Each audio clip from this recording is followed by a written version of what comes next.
Hallelujah. Odofo onyankopon sho bebre. Yesanso do nyame asese na admara kode dei ode ache yen. Me ne wonyina beje atom senye ye modern bobia enye bibibia yetimi ye na momo ye rade adomwa. Eno nti ne na memba yedaso yetinkwam yi. Erade no kwafo ne nso yeda wase. Wonya ne ye fie kete so na wode wasem ye. We di adanse se we japa wunja wo memu na yenso so hwe kwan se awurade no kwafo de nyinara ye betwen w'anim ansa na yetu anamon bi a yetu eno nti ne no pay nso so ya ba w'anim ka se awurade tutu ya na mo ma yen cheche ne yesese ye ma wasem ye ho nsenkyerene ewo Jesus Christ dim ne abom paye. Amen and amen. Odofo me ma wakwa abanenso de bauti ase sendwumedi so. Na yafe akenkan sam afidwo wa odifo dwo wa homa no ti ba akon. Ne nchichemu du miensa edikosi dunum. Adofo me nti Awurade asem. O se momfa were enhye na munsu asofo memfrafra mo na munsu na mombra Awurade mo Nyankopɔn enim na afei mombra n'anim anadwo ewo were emu ewiatare mu na mo Onyankopɔn enkrofo a wafra mo a mudi edom n'anim no mombra na mohunu se eduane ene ensa biara eni ho bobese bi eni ho ma obiara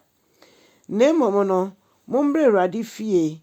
na mombe na se anase mombe boni dewro se akɔmkyerɛ bre aso na manipa ni nyina fra omo ewo asomdwe mu boko mu yemu na afei fa akendifo no nsoso eni nipa ewo kro no so nyinara mo nyina mommra nyame fie na mombesungu Awurade so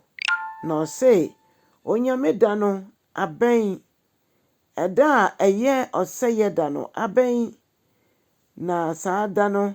no otumfo no besane ewo n'ani onyem na saada no ebeye wowa ebeye hu odofo ene ye hwe wiase a eniem bebre na ekoso eniem ma Yesu ankasa kra odi hu adanse na sa o hye ho komto ho ansa na no ba no na edifo ene nkomhyefo bebre a hyehyɛ sankom biego ne yehunu se sa bre Kristo maye no aben chense dia dada no debe bia eben bi ka ho eno nti me ne wosu ya ye krado onyame fra yen se boni so a hye wiase ma no yengyina mu no yenim wadada yemmɔ mpaye na ono nyame fisum so betie yen asofo ose asofo nyimunyam afemu de momfrɛ dom no no mompae akɔmkyerɛ ene mpaebɔ ento homa omo odofo bra wiase bebie se de wiase aye no wiase aye se asedia ebutu emu niam nyina deda basa ensem bi a ensese wotimpo na wote akoko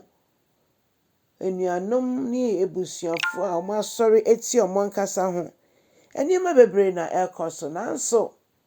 ye Nyankopɔn ama yakwanya ne se Yesu frɛ no obedi yenso